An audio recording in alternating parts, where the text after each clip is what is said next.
Arrebatamento pré-tribulacional versus arrebatamento pré-ira. Meus amados irmãos em Cristo e caros ouvintes da Palavra de Deus, existem atualmente 4 visões dominantes no meio cristão acerca do tempo do arrebatamento da Igreja face à grande tribulação, que são o pré-tribulacionismo, que coloca o arrebatamento da Igreja imediatamente antes do início dos vulgarmente conhecidos como 7 anos de grande tribulação. Existe o mid-tribulacionismo, que coloca o arrebatamento da Igreja exatamente a meio desses 7 anos. Existe o pós-tribulacionismo, que coloca o arrebatamento da Igreja no final desses 7 anos. E existe ainda o arrebatamento pré-ira, que coloca o arrebatamento da Igreja algures na segunda metade desses 7 anos, após o meio, mas antes do fim. E as 3 visões que durante o século XX predominaram no meio cristão eram o pré-tribulacionismo, o mid-tribulacionismo e o pós-tribulacionismo. Mas nestes últimos anos, a visão do arrebatamento pré-ira tem crescido de uma forma surpreendente e suplantou até mesmo a terceira posição antes ocupada pelo mid-tribulacionismo, relegando o mid-tribulacionismo a níveis de quase insignificância. E tanto é que, na última edição do livro intitulado 3 Views on the Rapture, 3 pontos de vista sobre o arrebatamento, editado pela editora Zondervan, já incluiu a visão pré-ira que substituiu a anterior visão mid-tribulacionista. As diferentes ideias que os cristãos possam ter acerca do tempo do arrebatamento face à grande tribulação, só por si não são questões doutrinais fundamentais do cristianismo e que venham a impedir a salvação de alguém, pois pela graça somos salvos por meio da fé em Cristo Jesus, que morreu por nós na cruz para nos salvar dos nossos pecados. E ninguém vai para o céu e obtém a salvação só porque é um pré, mid ou pós-tribulacionista, ou porque crê num ensino diferente de todas essas visões. E também, ninguém irá ser condenado ao inferno porque creu numa visão errada acerca do tempo do arrebatamento da Igreja face à grande tribulação. Além disso, são mais as coisas que unem os adeptos e representantes de todas essas diferentes visões escatológicas acerca dos dias do fim do que aquilo que os divide, pois ambos creem que Jesus virá uma segunda vez e arrebatará os seus escolhidos e que veremos os nossos familiares, irmãos e amigos que partiram com salvação, e ambos cremos que receberemos no céu o nosso galardão. Porém, se a grande tribulação vai ser um período em que a vida normal aqui na Terra vai ser quase impossível para os cristãos, o que é melhor? Se preparar para não passar pela grande tribulação e depois ter de a passar sendo pego de surpresa e sem se preparar, ou se preparar para passar pela grande tribulação, mas depois ser arrebatado antes dela começar.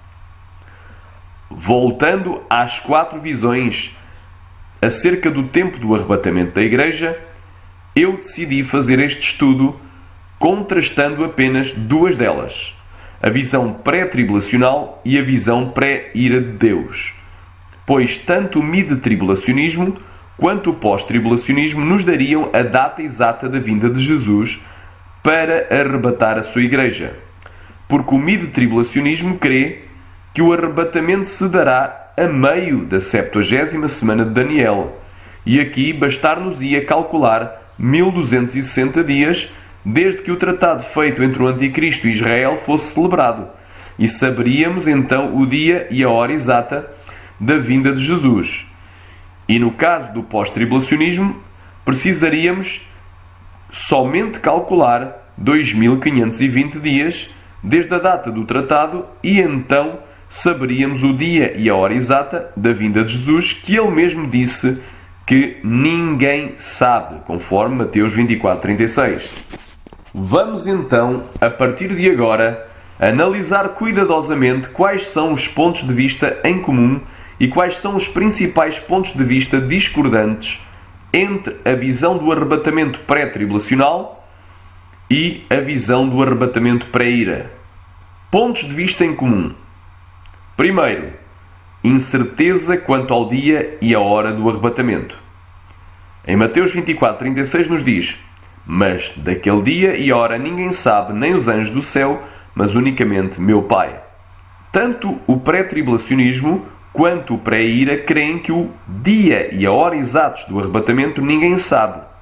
Porém, o pré-tribulacionismo coloca esse dia e hora que ninguém sabe antes da 70ª semana de Daniel, capítulo 9, enquanto que o pré-ira o coloca algures na segunda metade dessa semana. O pré-tribulacionismo não nos consegue mostrar um único versículo que claramente afirme que a Igreja é arrebatada antes do início da 70ª semana de Daniel, usando apenas alguns versículos isolados do seu contexto, como em Apocalipse 3:10 e em Lucas 21:36, e reinterpretados de acordo com o seu dogma pré-concebido, os quais nada conseguem provar. Já o pré-ira tem como base vários capítulos inteiros das Sagradas Escrituras que nos provam cabalmente e com total base bíblica, como no caso de Mateus 24 e de Apocalipse 6 e 7, que o arrebatamento da Igreja se dará algures na segunda metade da 70ª semana de Daniel e só depois dos dias da grande tribulação. Segundo ponto de vista em comum, Deus nos livra da ira vindoura. Em Romanos capítulo 5, versículo 8 e 9 diz o seguinte: mas Deus prova o seu amor para conosco em que Cristo morreu por nós, sendo nós ainda pecadores. Logo, muito mais agora, sendo justificados pelo seu sangue, seremos por ele salvos da ira. 1 Tessalonicenses capítulo 1, versículo 10. E esperar dos céus o seu Filho, a quem ressuscitou dentre os mortos, a saber, Jesus, que nos livra da ira futura. E em 1 Tessalonicenses capítulo 5, versículo 9, nos diz: porque Deus não nos destinou para a ira, mas para a aquisição da salvação por nosso Senhor Jesus Cristo. Tanto o pré-tribulacionismo quanto o pré-ira creem que Deus nos livrará de passarmos pela ira futura. Porém, a única divergência está no quando começa essa ira. O pré-tribulacionismo diz que a ira começa a ser derramada após o início da 70ª semana de Daniel e que esse inteiro período, vulgarmente chamado de 7 anos de grande tribulação, será a ira de Deus sendo derramada sobre a terra. Mas o pré-ira nos diz que a grande tribulação que só começa a meio da 70ª semana de Daniel não é a ira de Deus sobre os ímpios e pecadores, mas sim a ira de Satanás contra Israel e a Igreja. E a ira de Deus só poderá iniciar-se depois dos dias da grande tribulação e dos sinais celestiais e após a abertura do 7º selo de Apocalipse. O pré-tribulacionismo não consegue apresentar um único versículo que prove que a ira de Deus começa a ser derramada no início da 70ª semana de Daniel, e também não consegue provar que os 7 anos que constituem essa semana serão o tempo total da ira de Deus na terra.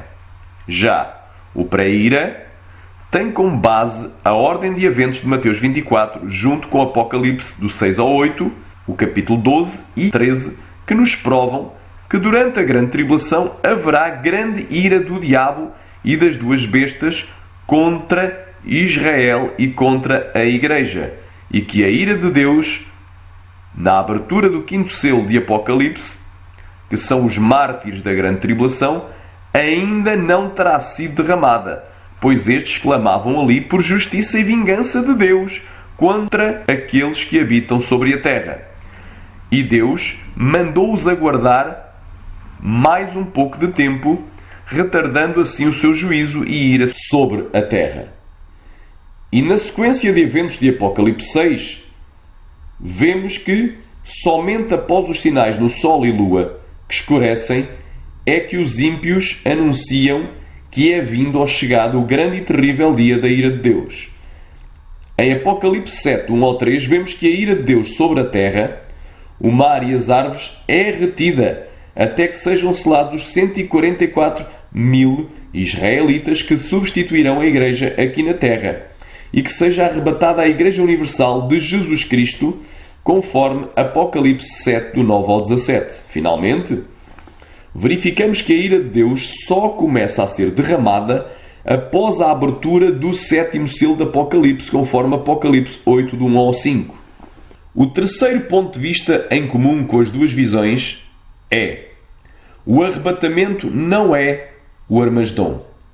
Ambos, tanto o pré-tribulacionismo quanto o pré-ira, creem que o arrebatamento não é o Armagedom. E porquê? Por 3 motivos diferentes. Primeiro, os eventos descritos nas passagens sobre o arrebatamento são diferentes dos eventos descritos na passagem referente ao Armagedom, conforme 1 Tessalonicenses capítulo 4, do 15 ao 17, e Apocalipse capítulo 19, do 11 ao 21. Segundo, após o arrebatamento, a Igreja não dá meia volta e torna a descer para a terra para pelejar a batalha do Armagedom, mas estará no céu diante da presença do Pai, conforme João capítulo 14, versículo 1 ao 3. Terceiro, terá que haver um intervalo de tempo entre o arrebatamento da Igreja e o Armagedom, para que determinadas ações ocorram no céu e na terra. No céu haverá o julgamento para as boas obras dos cristãos e o seu galardão, e ainda as bodas do Cordeiro, conforme Apocalipse 11, 18 e 19, do 7 ao 9. Na terra haverá pessoas que após o arrebatamento da Igreja não vão receber a marca da besta, nem vão adorar a besta e a sua imagem, e que não vão maltratar os israelitas, nem os cristãos. E estes entrarão no milénio com os seus corpos mortais e povoarão a terra durante esse período, conforme Mateus 25, do 31 ao 46 e Zacarias 14, do 16 ao 19. O quarto ponto de vista, em concordância com ambas as visões, é a iminência. Tanto os adeptos do arrebatamento pré-tribulacional quanto os adeptos do arrebatamento pré-ira creem na iminência. Como assim? E em que sentido? Ambos creem que a iminência é ensinada na palavra de Deus. Porém, a divergência consiste nisto. O pré-tribulacionismo crê que o arrebatamento da Igreja é iminente no tempo presente, ou seja, poderá acontecer a qualquer momento e que não haverá nenhum sinal que o anteceda, pois isso não depende de sinais. Por outro lado, a visão pré-ira afirma que o arrebatamento no tempo presente não é iminente, mas depende de sinais, e só será iminente quando todos os sinais estiverem cumpridos e estivermos em dias de total escuridão. Vamos à prova dos 9. Será que o arrebatamento ao tempo presente é mesmo iminente? Ou será que ele só ficará iminente depois de todos os sinais? De facto, o pré-tribulacionismo afirma que o arrebatamento é iminente no tempo presente, mas não apresenta nenhum versículo bíblico que claramente prove esse facto, pois toda a sua argumentação se baseia exclusivamente em versículos como Tito, capítulo 2, versículo 13, que falam só sobre a esperança ou a expectação da vinda de Jesus. Já na visão pré-ira, temos a prova cabal de que o arrebatamento da Igreja, agora neste tempo presente, ainda não é iminente, mas só ficará iminente depois de todos os sinais. Vamos então fazer as leituras da Palavra de Deus. Em 1 Tessalonicenses capítulo 4, a Palavra de Deus nos diz que o arrebatamento da Igreja se dará precisamente na vinda de Jesus. 1 Tessalonicenses capítulo 4, versículo 15 ao 17. Dizemo-vos, pois, isto pela Palavra do Senhor, que nós, os que ficarmos vivos para a vinda do Senhor, não precederemos os que dormem. Porque o mesmo Senhor descerá do céu com alarido, e com voz de arcanjo, e com a trombeta de Deus, e os que morreram em Cristo ressuscitarão primeiro.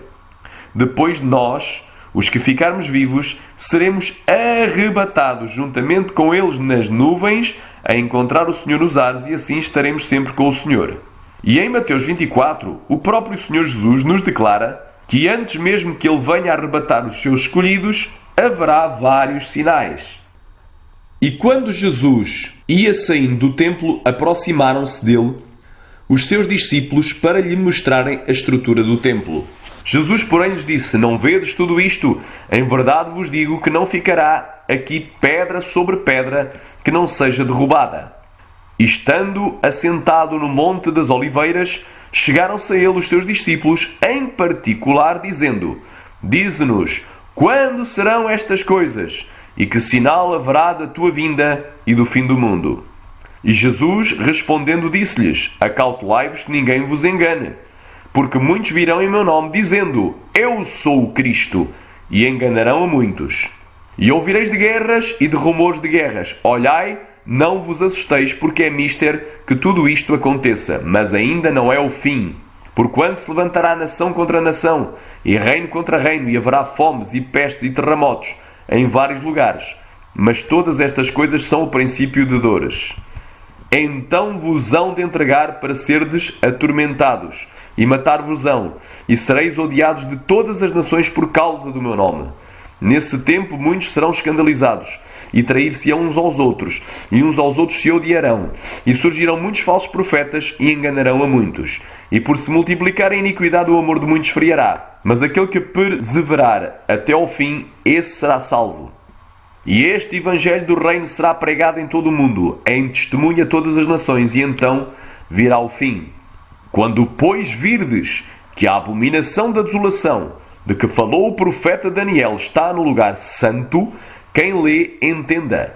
Então os que estiverem na Judeia fujam para os montes, e quem estiver sobre o telhado, não deixe a tirar alguma coisa de sua casa. E quem estiver no campo, não volte atrás a buscar as suas vestes. Mas ai das grávidas e das que amamentarem naqueles dias, e orai para que a vossa fuga não aconteça no inverno nem no sábado, porque haverá então grande tribulação, como nunca houve desde o princípio do mundo até agora, nem tampouco há de haver. E se aqueles dias não fossem abreviados, nenhuma carne se salvaria, mas por causa dos escolhidos serão abreviados aqueles dias. Então, se alguém vos disser: eis que o Cristo está aqui ou ali, não lhe deis crédito, porque surgirão falsos cristos e falsos profetas, e farão tão grandes sinais e prodígios que, se possível for, enganariam até os escolhidos. Eis que eu vos tenho predito. Portanto, se vos disserem: eis que ele está no deserto, não saiais. Eis que ele está no interior da casa, não acrediteis. Porque, assim como o relâmpago que sai do Oriente e se mostra até o Ocidente, assim será também a vinda do Filho do Homem. Pois aonde estiver o cadáver, aí se ajuntarão as águias. E logo depois da tribulação daqueles dias, o sol escurecerá, e a lua não dará a sua luz, e as estrelas cairão do céu, e as potências dos céus serão abaladas. Então aparecerá no céu o sinal do Filho do Homem, e todas as tribos da terra se lamentarão, e verão o Filho do Homem vindo sobre as nuvens do céu, com poder e grande glória. E ele enviará os seus anjos com rijo clamor de trombeta, os quais ajuntarão os seus escolhidos desde os quatro ventos, de uma à outra extremidade dos céus. Aqui dar-se-á o arrebatamento da Igreja. Aprendei, pois, esta parábola da figueira. Quando já os seus ramos se tornam tenros e brotam folhas, sabeis que está próximo o verão. Igualmente, quando virdes todas estas coisas, sabei que ele está próximo às portas. Somente aqui E depois de vermos todos os sinais acontecerem e que incluem o surgimento do Anticristo, a abominação da desolação, os dias da grande tribulação contra os escolhidos e o escurecimento do sol e lua, é que então o arrebatamento ficará iminente. Em verdade vos digo que não passará esta geração sem que todas estas coisas aconteçam. O céu e a terra passarão, mas as minhas palavras não hão de passar. E por último, e como checkmate final, na afirmação do pré-tribulacionismo de que o arrebatamento da Igreja é algo iminente e que pode acontecer a qualquer momento, e até mesmo agora, vamos ler a revelação que o apóstolo Paulo nos trouxe em 2 Tessalonicenses, capítulo 2. 2 Tessalonicenses, capítulo 2, do 1 ao 4. Ora, irmãos, rogamo-vos pela vinda de nosso Senhor Jesus Cristo e pela nossa reunião com Ele, o arrebatamento, que não vos movais facilmente do vosso entendimento, nem vos perturbeis, quer por espírito, quer por palavra, quer por epístola, como de nós, como se o dia de Cristo, que é o dia do arrebatamento, estivesse já perto, ou seja, iminente. Ninguém de maneira alguma vos engane. Ninguém te diga que o arrebatamento é iminente, porque não será assim. O arrebatamento não se dará sem que antes venha a apostasia e se manifeste o homem do pecado, o filho da perdição, o Anticristo, o qual se opõe e se levanta contra tudo o que se chama Deus ou se adora, fará guerra contra os santos, de sorte que se assentará como Deus no templo de Deus, querendo parecer Deus. Porá a abominação da desolação a meio da 70ª semana de Daniel. Considerações finais. Este estudo não tem por objetivo ser um estudo minucioso e exaustivo sobre o tema do tempo do arrebatamento face à grande tribulação, mas se propõe ser um pequeno esboço que permitirá aos cristãos leigos, aos estudiosos das Escrituras e aos pastores, obreiros e líderes das igrejas ser uma ferramenta inicial de estudo sobre esta matéria, dando uma panorâmica geral entre as duas visões. O autor deste estudo, o pastor Luís Guerreiro, se propõe, caso o tempo o permita, bem como a vontade de Deus, esclarecer quaisquer dúvidas sobre este tema e ministrar palestras em estádios ou igrejas sobre esta temática e sobre a visão pré-ira que ele defende. Além disso, está disposto a fazer publicamente uma sessão de perguntas e respostas que muitos chamariam debate cordial, com um digno representante da visão pré-tribulacional, com vista a que todos os cristãos tenham a possibilidade de conhecer melhor estas duas visões acerca dos tempos do fim e, mais concretamente, acerca do tempo do arrebatamento da Igreja face à grande tribulação, e possam assim tomar, só por si e livremente, a decisão de escolher a visão que melhor entendam que se encaixa dentro da Palavra de Deus. Me despeço com a santa paz do Senhor Jesus a todos os irmãos.